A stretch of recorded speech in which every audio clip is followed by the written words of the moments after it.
Israel confirma haber eliminado un alto líder de Hamás en Gaza. Sobre las muertes de civiles, el secretario de Estado Vaticano señala que lo que ocurre en la franja es inaceptable, mientras un ex primer ministro de Israel dice que es un crimen de guerra. La Corte Constitucional de Colombia exige a la Iglesia información de todos los sacerdotes, estén o no acusados de abusos sexuales. El episcopado considera que el pedido es desmesurado. Señala que el acceso a la información debe darse respetando la dignidad humana, la honra y la presunción de inocencia. Disputas y sacrilegios frenan el Santuario del Milagro Eucarístico en Perú, promovido por León XIV cuando era obispo. En Chile, el renovado templo de una parroquia vuelve a abrir sus puertas luego de 5 años de reparación tras ser incendiada y desmantelada 2 veces en forma intencional. Los mejores estudios respaldan la enseñanza de la Iglesia sobre la familia y la sexualidad, mientras que la revolución sexual vive de esconder todo el daño que causa. Autora del libro Adán y Eva después de la píldora, nos presenta sus hallazgos. Hola amigos, bienvenidos a EWTN Noticias, su programa de noticias con enfoque católico. Soy Eddie Rodríguez Morel. Natalie no estará con nosotros el día de hoy. Empezamos las noticias informando que el cardenal Pietro Parolin, secretario de Estado Vaticano, dice que lo que está ocurriendo en la guerra en Tierra Santa es inaceptable. Llamó a que el derecho humanitario rige en todo momento y para todos los involucrados. Pidió que se detengan los bombardeos de Israel y que llegue la ayuda necesaria para la población. En reciente entrevista a los medios vaticanos también reiteró en forma enérgica el pedido a Hamás para que libere de inmediato a todos los rehenes y devuelva los cuerpos de quienes han muerto tras el ataque contra Israel el 7 de octubre del 2023. Veamos qué está pasando desde el lado de uno de los gobiernos mediadores para la paz en Medio Oriente.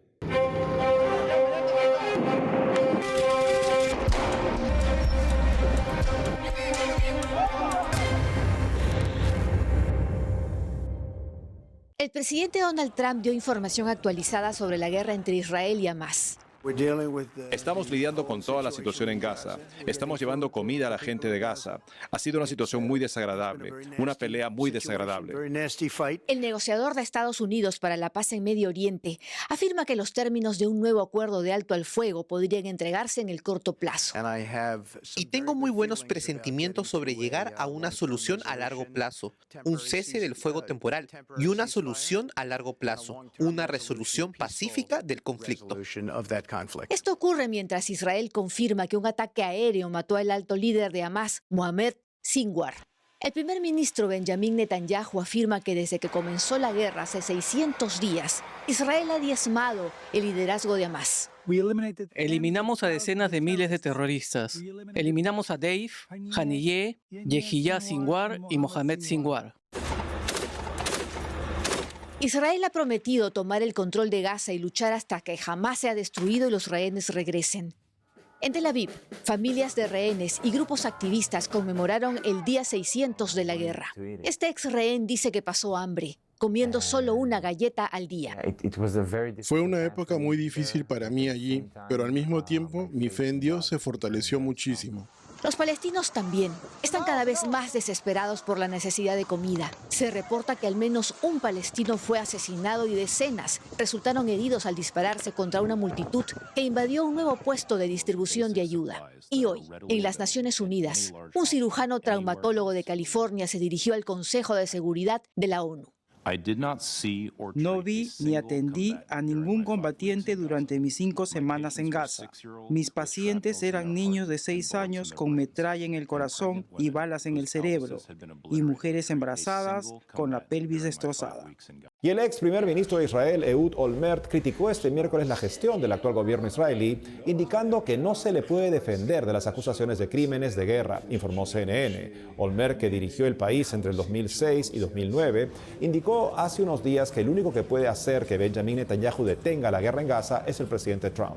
Por otro lado, las críticas contra Israel por parte de Canadá, Francia y Gran Bretaña se ha sumado Chile, que anunció que retira sus agregados militares de la embajada israelí en respuesta a la operación militar desproporcionada e indiscriminada del ejército israelí en la franja de Gaza. Escuchemos al ex primer ministro de Israel, Ehud Olmert, en entrevista a Associated Press.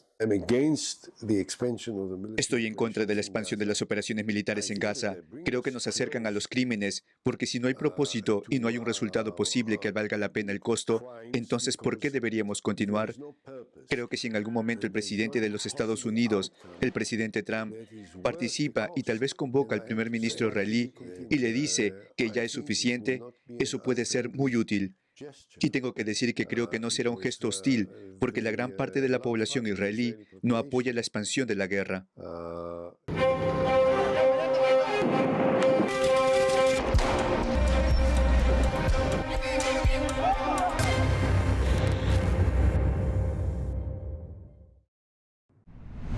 Y en Colombia, la Corte Constitucional exige a la Iglesia información de todos los sacerdotes, estén o no acusados de abusos sexuales. Según un reciente comunicado, se trata de una sentencia que responde a las demandas de los periodistas Juan Pablo Barrientos y Miguel Ángel Estupiñán. Estos aseguran que las diócesis e instituciones religiosas a las que solicitaron información no contestaron las peticiones o lo hicieron de forma incompleta. En respuesta, el episcopado cita a la magistrada Pardo Schlesinger, quien considera una pretensión desmesurada la solicitud de entregar las hojas de vida de todos los sacerdotes vivos o muertos que han integrado la Iglesia Católica en toda su historia, y no solo de aquellos involucrados en abusos sexuales. Los obispos concluyen su pronunciamiento reafirmando que la transparencia y el acceso a la información son fundamentales para la protección de estos derechos, siempre en el marco del respeto a la dignidad humana, la libertad religiosa, la legalidad, la honra, la no discriminación, la no generación de estereotipos y la presunción de inocencia. Ahora le contamos que en la diócesis de Chiclayo, al norte del Perú, se encuentra el lugar de un posible milagro eucarístico que era promovido por Monseñor Prevost, hoy Papa León XIV. Nuestro corresponsal Abel Camasca llegó a la zona y encontró una serie de disputas y sacrilegios que frenan el santuario del milagro eucarístico que deseaba el Papa cuando era obispo de la zona.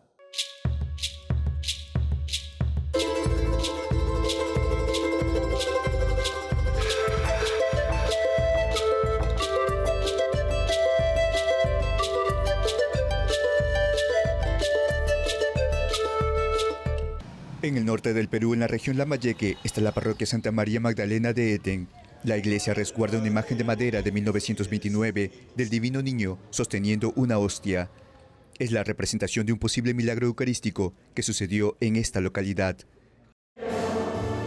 Según explica Jesús León, coordinadora del grupo Milagro Eucarístico, el hecho se produjo tras una profanación eucarística a más de 1000 kilómetros al norte, en Quito, Ecuador, en 1649, en el monasterio de Santa Clara. Unos hombres robaron copones valiosos del sagrario y dejaron hostias consagradas regadas por el piso. Gente lloraba, replicaron las campanas y ese dolor se trasladó a todo el Perú. Nosotros estamos en la zona norte y en esa época estaban aquí los padres franciscanos. Se hicieron misas de desagravio. El 2 de junio de aquel año, víspera del Corpus Christi, el párroco y los fieles de Eten dijeron haber visto al Divino Niño en la hostia consagrada. Al mes siguiente, en la fiesta de Santa María Magdalena, 4 sacerdotes franciscanos también dijeron haber visto al Divino Niño en la sagrada hostia. La figura del Niño Jesús desapareció y en su lugar aparecieron 3 corazones, símbolo de la Trinidad. Está notarialmente documentado en el Archivo General de Indias en Sevilla, en el convento de los Descalzos San Francisco de Lima. El beato Carlo Acutis, en su sitio web sobre milagros eucarísticos, también incorporó lo ocurrido en Eten. Hoy la parroquia tiene una reliquia de primer grado de Acutis. Se trata de un mechón de su cabello que es venerado por los fieles.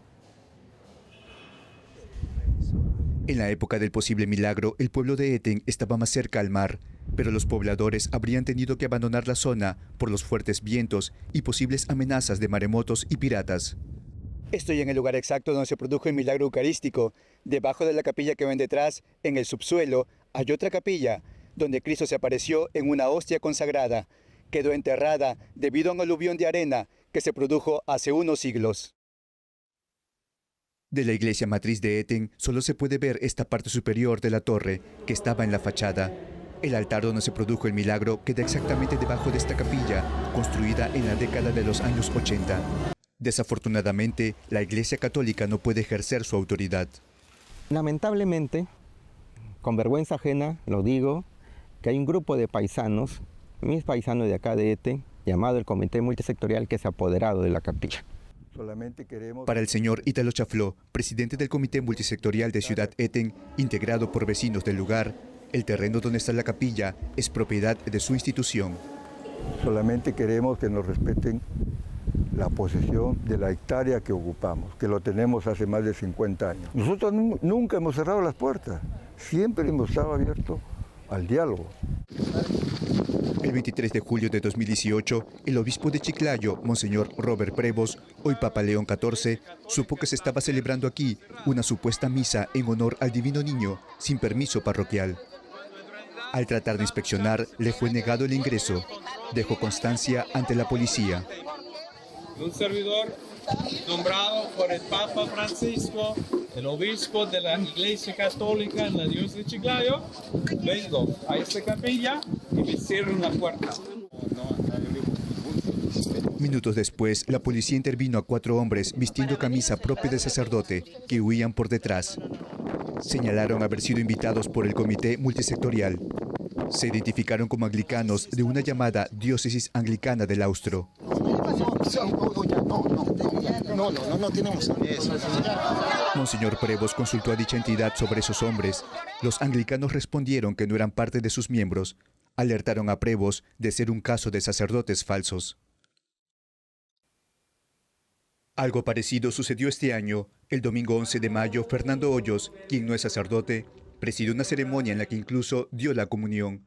Afirmó haber sido invitado por el Comité Multisectorial y ser episcopaliano. La Iglesia Episcopaliana es una rama de los anglicanos. Los que a mí me invitaron a hacer la misa fueron los del pueblo de Eten, no la diócesis. Por eso es que no se lleva un permiso especial para eso. En 2019, Monseñor Robert Prevost emitió este comunicado advirtiendo a la comunidad parroquial de Eten que Fernando Hoyos no es sacerdote ni tiene ningún tipo de autorización por parte de la diócesis de Chiclayo para celebrar algún acto litúrgico. Casi 6 años después de este aviso, el presidente del Comité Multisectorial dice que no sabía que Hoyos no era católico. También señaló que ignoraba que en el cristianismo existen diversas ramas que no forman parte de la fe católica. Nosotros en esos temas que si pertenecen a esta, acá casi no tenemos esto, digamos, conocimiento porque no pertenecemos, digamos, a estudios de esa naturaleza, ¿no? Pero ahora que usted sabe que hay católicos y también de otras iglesias cristianas, ¿va a tener más cuidado con evitar? Claro, por supuesto. Ahora que usted me lo acaba de, digamos, de aclarar prácticamente, pues, ¿no? Sí. En 2022, luego de una ardua gestión encabezada por Monseñor Prevost, el gobierno regional de Lambayeque le otorgó oficialmente a la diócesis de Chiclayo un terreno de 11 hectáreas, incluido el lugar donde está la Capilla del Milagro, por cesión en uso de 10 años. El sueño del futuro Papa era una gran obra de salud espiritual y física en esta zona. Está también contemplado, como le decía, la basílica, está contemplado la casa de temporal para los familiares, está contemplado un hospital, está contemplado también un parque artesanal con comedor. De acuerdo al abogado del Obispado de Chiclayo, Ulises Damián Paredes, quien trabajó de cerca con Monseñor Prevost, el lugar del posible milagro tiene 2 juicios para determinar si el terreno del milagro eucarístico es cedido a la iglesia o a los civiles. Estos últimos pretenden la propiedad porque llevan años ahí. Legalmente, por el paso del tiempo, al tener una posesión pacífica, continua, pública y como propietario superior a los 10 años, ellos han querido no acceder a la propiedad a través de este procedimiento. Sin embargo, esa zona donde ellos están ocupando ha sido declarado también patrimonio cultural. El abogado señala que debido a vestigios antiguos y prehispánicos en el área, el territorio es propiedad del Estado y solo puede adjudicarse a un tercero en forma temporal, bajo la figura jurídica de cesión en uso. El gobierno regional de Lambayeque le otorgó este derecho a la diócesis de Chiclayo. En otro juicio, el gobierno regional de Lambayeque pide a los civiles la devolución del terreno. Confiamos mucho en la justicia y también confiamos en que las normas que estamos aplicando son normas que de alguna manera tenemos por ahí mucho de razón. El 17 de mayo, el gobierno peruano declaró de interés nacional el reconocimiento como ciudad eucarística a la ciudad de Eten, con el fin de promover sus costumbres y el turismo local. El 21 de mayo anunció la ruta turística Caminos del Papa León XIV, donde Eten es parte del itinerario. Para los promotores de Eten como ciudad eucarística, mientras el tema legal no se resuelva en el lugar del milagro eucarístico, continuarán los sacrilegios con ceremonias no católicas, Las limosnas de fieles de buena fe seguirán siendo administradas por el Comité Multisectorial y no se podrá construir ninguna basílica, como era el deseo de Monseñor Prevost. Desde el 2019, la documentación para el reconocimiento del milagro eucarístico está en el Vaticano. El propio Robert Prevost, entonces obispo de Chiclayo, la presentó al Papa Francisco. Este le aconsejó seguir investigando y fomentar más devoción. Hoy la aprobación del milagro eucarístico de Eten está en sus manos. En Eten, Abel Camasca, EWTN Noticias.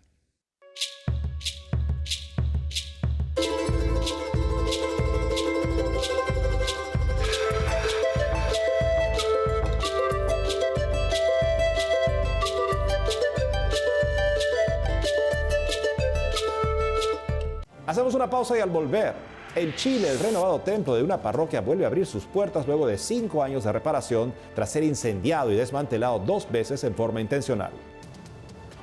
Además, en España, con más de 90.000 visitas, cierra la exposición de los restos de Santa Teresa de Ávila, expuestos por tercera vez en 4 siglos. Regresamos con más noticias con Enfoque Católico.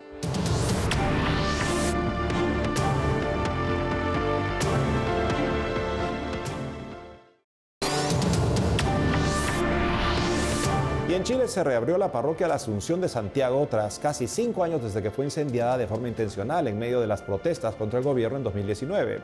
Encapuchados desmantelaron el templo llevándose bancas, confesionarios, cuadros, imágenes y esculturas religiosas. Al año siguiente, en octubre del 2020, la sede sufrió un nuevo ataque, un incendio provocado que consumió su techo, su aguja y otras dependencias parroquiales en cuestión de minutos. La ceremonia de reapertura fue presidida por el cardenal Fernando Chomalí, arzobispo de Santiago, quien compartió su reciente vivencia en Roma y aseguró que la reinauguración del templo es un símbolo de renovación espiritual y social para una comunidad que se negó a perder la fe.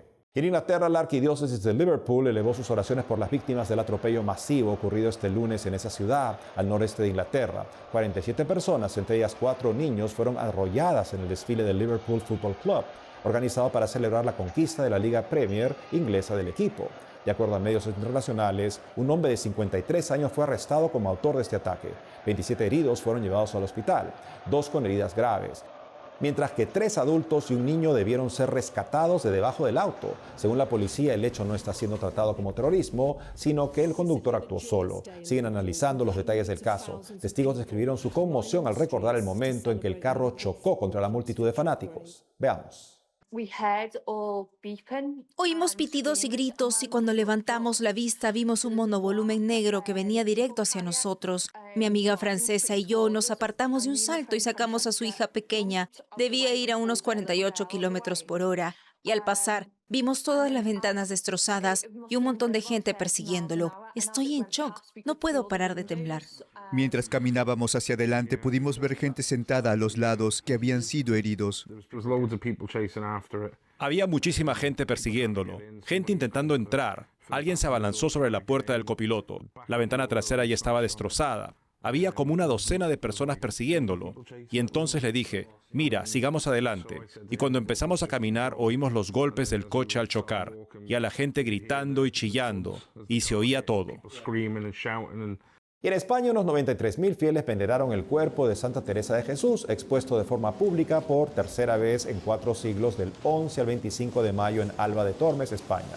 Los fieles acudieron en masa a ver la santa en el ataúd de plata que permanecía abierto. El lunes último por la mañana, el féretro de la santa fallecida en 1582 fue vuelto a sellar y llevado por las calles de la ciudad, seguido por los peregrinos en procesión.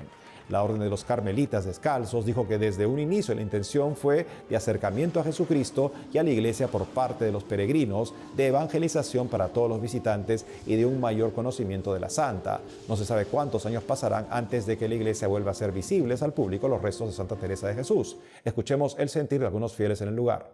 La santa para mí es una cosa fuerte, grande para mí. Y por eso digo, si me voy, o sea, si cierran y no la puedo ver, digo, va a ser para mí, es que ya al final la he visto ya, solo la pido que salud y mis hijos. Ha sido una experiencia sin duda alguna maravillosa. Estar en la Eucaristía primero y luego tener la ocasión de contemplar a Santa Teresa allí en su recuerdo, pero también en su cuerpo, ¿no? como decimos allí, se pone la piel un poco de gallina, de pollito. Impresionante, de verdad, que ya haya tantos años y que esté así. Pero es que impresiona mucho.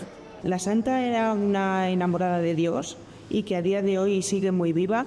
Yo creo que es una de las mujeres o de las santas, como ahora se conoce, más influencers. Algo bien o muy bien tuvo que hacer por aquel entonces para que a día de hoy siga estando tan viva, se sigan organizando exposiciones por y para ella, se realicen actos como el que se ha realizado de la veneración del cuerpo, el estudio para saber más acerca de ella, que sus libros se sigan estudiando, se sigan comprando. Son de los libros más traducidos a día de hoy en el mundo. La santa es universal. Tenemos los estudios y demuestran que la visión de la Iglesia de la sexualidad y la familia es la más acertada, mientras que la revolución sexual vive de esconder todo el daño que causa. Mucha mayor razón para que los pastores de la Iglesia sean valientes y presenten todo el mensaje de la Iglesia sobre estos importantes temas. Mary Eberstadt, autora, ha escrito un libro muy interesante al respecto, Adán y Eva después de la píldora revisitada, y está con nosotros el día de hoy. Gracias, Eddie. Gracias por invitarme. Mary, preséntanos esta información que respalda la visión de la Iglesia sobre la sexualidad y la familia. Eddie, hay todo tipo de evidencia secular que creo reivindica la enseñanza de la Iglesia, incluidas algunas de las enseñanzas más indeseadas de la Iglesia sobre el matrimonio y la sexualidad. Por ejemplo, si observamos el mundo que nos rodea ahora, ¿qué vemos? Vemos una explosión de soledad en todas las naciones avanzadas del mundo, tanto entre los jóvenes como entre los mayores. Este es un problema que antes no existía. Entonces, ¿cuál es la causa? Una de las causas es que la gente ha dejado de vivir como si las enseñanzas de la Iglesia fueran ciertas. Y el resultado son tasas de matrimonio más bajas, familias mucho más pequeñas y muchas más familias rotas. Y estos, sostengo, son los factores que han contribuido a la crisis de soledad. Ahora vemos otro ejemplo de lo que está mal allá afuera y que está muy bien documentado: los problemas psicológicos entre los jóvenes. Y de nuevo, vemos esto no solo en Estados Unidos, sino en todos los países occidentales, y ha ido en aumento desde hace tiempo. Una vez más, creo que el culpable aquí, Eddie, es la revolución sexual y la forma en que abrazar esta revolución ha alejado a las personas de la vida de otras personas. Menos hermanos y hermanas, menos tíos, tías, primos, etc. Nos ha hecho más aislados y solitarios que antes. Y si conectamos así los puntos, vemos la reivindicación de la enseñanza de la Iglesia. Así que lo que intento hacer con mi trabajo es ayudar a la gente a comprender, dentro y fuera de la Iglesia, que este es un momento en el que los católicos no debemos estar a la defensiva, porque tenemos datos de nuestro lado que antes no existían. Este es un momento para ser valientes y enseñar de nuevo que vivir según la Iglesia hace a las personas más felices y más fructíferas. ¿Y por qué sería que los católicos están tan, digamos, les cuesta tanto presentar esta verdad en estos días, también como a los pastores de la Iglesia? Bueno, claro, estos son temas delicados y a todos y a todas las familias los afectan. Pero mi argumento es que la razón por la que necesitamos abordar estos temas es precisamente porque muchas personas están sufriendo. Sufren en sus familias, sufren soledad y problemas psicológicos. Y nuestro deber como cristianos es intentar aliviar el sufrimiento. Así que a quienes se sienten incómodos pensando y hablando de esto, les pido que entiendan que esto es una labor humanitaria para intentar reparar parte del daño causado por la revolución sexual. Usted, el último capítulo de su libro es tener compasión por los que han sido dañados por esta cultura del desorden sexual. ¿Por qué ese es un importante mensaje particularmente para los pastores de la Iglesia, por supuesto, que compartimos también todos en nuestro lugar?